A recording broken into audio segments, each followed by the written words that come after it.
Hello दोस्तों, मैं आपको सुनाने जा रहा हूँ आज की कहानी पड़ोस वाली आंटी भाग थर्ड। उस दिन के बाद से मुझे शालिनी के घर जाने के लिए किसी बहाने की ज़रूरत नहीं पड़ती थी। मैं जब दिल करता उनके घर पहुँच जाता। वो भी मेरे आने से बहुत खुश हो जाती थी, क्योंकि मेरे आने से उनका अकेलापन दूर हो जाता था। उन्होंने मेरे कहने पर एक वीडियो गेम खरीद लिया था। अब हर शाम को स्कूल से लौटने के बाद मैं सीधे उनके घर पहुँच जाता और फिर हम दोनों बैठकर घंटों वीडियो गेम खेलते और एक दूसरे के साथ घंटों घंटों इधर उधर के गप्पे हाँकते। मुझे लगने लगा था कि हो ना हो शालिनी भी मुझे चाहने लगी है, लेकिन मैं अपने जज्बात उनके सामने रखने से डर रहा था, क्योंकि मैं जो भी सोचूं, लेकिन सच तो यही था कि वो मुझसे उम्र में काफ़ी बड़ी थी। मैंने सोचा कि जैसे चल रहा है वैसे ही चलने देता हूँ। मैं नहीं चाहता था कि जल्दीबाजी में मैं अपने प्यार को खो दूँ। अक्सर शालिनी मेरे लिए कुछ न कुछ डिलीशियस स्नैक्स बनाती थी, क्योंकि उन्हें कुकिंग का बड़ा शौक था और सच कहूँ तो वो बहुत ही टेस्टी खाना बनाती थी। एक दिन उन्होंने मेरे लिए चिकन पकोड़ा बना दिया, क्योंकि उन्हें चिकन पकोड़ा बहुत पसंद था। लेकिन उन्हें ये पता नहीं था कि मैं एक शुद्ध शाकाहारी बंदा हूँ, जिसने आज तक अंडे तक को हाथ नहीं लगाया था। मैं शाम को जैसे ही उनके घर पहुँचा तो देखा सामने प्लेट पर पकोड़े रखे हुए हैं। पकोड़ों का साइज़ देखने के बाद एक बार तो मुझे शक होगा कि ये किस चीज़ के पकोड़े हैं, लेकिन मैंने शालिनी के सामने उसे जाहिर नहीं होने दिया। हम दोनों सोफे पर बैठ गए और वो बड़े मज़े के साथ पकोड़े सॉस के साथ खा रही थी और गेम खेल रही थी। लेकिन उस रोज़ की उल्टी के बाद मेरी हिम्मत नहीं हो रही थी कि मैं इस पकोड़े की एक भी बाइट लूं। तभी शालिनी ने कहा, क्या हुआ, पकोड़े अच्छे नहीं बने हैं? क्योंकि तुमने अभी तक एक भी नहीं खाया है। जल्दी से खा लो, वरना तो मैं सारा चट कर जाऊंगी, क्योंकि मुझे चिकन पकोड़े बहुत पसंद है। मैंने खाने के बहाने बनाते हुए बोला, ठीक है आप ही सारा खा लो, आपको तो इतने पसंद है, मैं किसी और दिन खा लूँगा। अरे मैं तो यूं ही मजाक कर रही थी, मैं इतने सारे अकेले थोड़ी नहीं खा पाऊंगी। तभी उसने एक पकोड़े को उठाकर मेरे मुंह में डाल दिया और हंसते हुए बोली, मेरे हाथ से एक खा लो, बाकी खुद खा लेना। उसके हाथ से खाने की खुशी में ये लगा ही नहीं कि मैं चिकन पकोड़ा खा रहा हूँ। लेकिन कुछ क्षण बाद जब मेरे दांत से एक नुकीली चीज टकराई और मैंने उसे अपने हाथ से निकाल कर देखा तो वो एक हड्डी का टुकड़ा था। उसके बाद मैंने खून के घूंट और अपनी उपकाइयों को सहलाते हुए किसी तरह मुँह में रसा व पीस खत्म किए। उसके साथ मैंने शालिनी से कहा कि मुझे बाथरूम जाना है। बाथरूम जाने के बाद मैंने फ्लश ऑन कर दिया, जिससे कि मेरी उल्टी की आवाज़ बाहर न जा सके।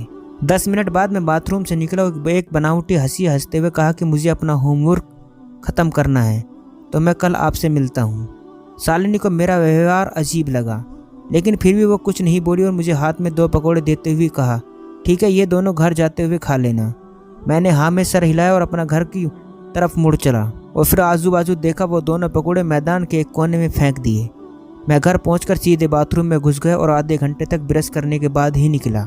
और फिर मैंने माँ से कहा कि मुझे आज भूख नहीं है और मैं आज सिर्फ दूध ही पीऊँगा, क्योंकि उस पकोड़े ने मेरा पूरा मुँह का स्वाद ही खराब कर दिया था। मैंने सुना था कि प्यार का स्वाद बड़ा खट्टा मीठा होता है, लेकिन मुझे नहीं पता था कि मेरे केस में इतना कड़वा हो जाएगा। लेकिन जो भी हो, शालिनी के हाथ से खाते वक्त एक पल के लिए वो कड़वा स्वाद भी मीठा हो गया था। शालिनी के तलाक हुए आज पूरे 6 महीने बीत चुके थे और उन्होंने अपनी ज़िंदगी के खालीपन को दूर करने के लिए पास की एक कंपनी में रिसेप्शनिस्ट का काम शुरू कर दिया था। लेकिन उसमें भी मेरा एक ही फ़ायदा हो गया था, क्योंकि उनका ऑफिस मेरे स्कूल से कुछ मिनटों की दूरी पर था। उसकी वजह से हम दोनों साथ ही घर से निकलते और वापसी के समय साथ ही आते थे। अगर मुझे लेट हो जाता तो मेरे स्कूल गेट के पास आ जाती, और अगर उनके ऑफिस में लेट हो जाए तो मैं उनके ऑफिस के बाहर उनके इंतज़ार करता था।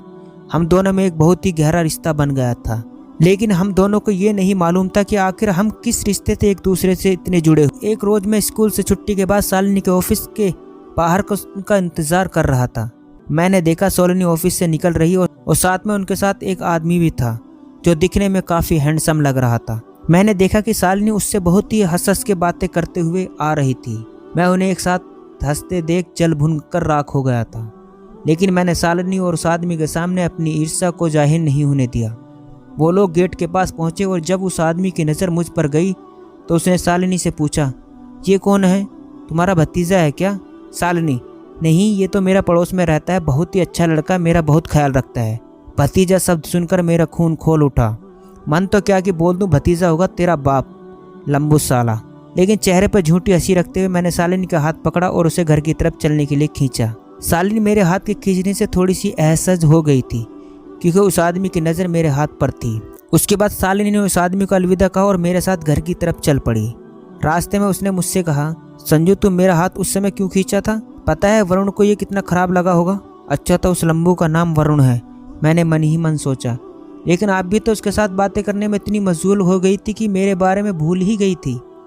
स्कूल ख़त्म हुए आधा घंटा हो गया था और मैं आधे घंटे से आपका इंतज़ार कर रहा था बिना कुछ खाए पिए, माँ शालिनी से रूठते हुए कहा। शालिनी, अच्छा बाबा सॉरी, मुझसे गलती हो गई, आइंदा से इस बात का ख्याल रखूंगी। मैं, ये वरुण कौन है? पहले तो इन्हें आपके साथ नहीं देखा, मैंने शालिनी से बातों बातों में पूछा। शालिनी, इनको अभी 1 हफ्ते ही हुआ है कंपनी ज्वाइन किए, बहुत ही अच्छे आदमी हैं। मैं, शादी हो गई इनकी? मैं मन ही मन उठ रहे शंका को शांत करने के लिए पूछा। शालिनी मेरे इस सवाल सुनकर मेरी तरफ घूर कर देखा और कहा, क्यों?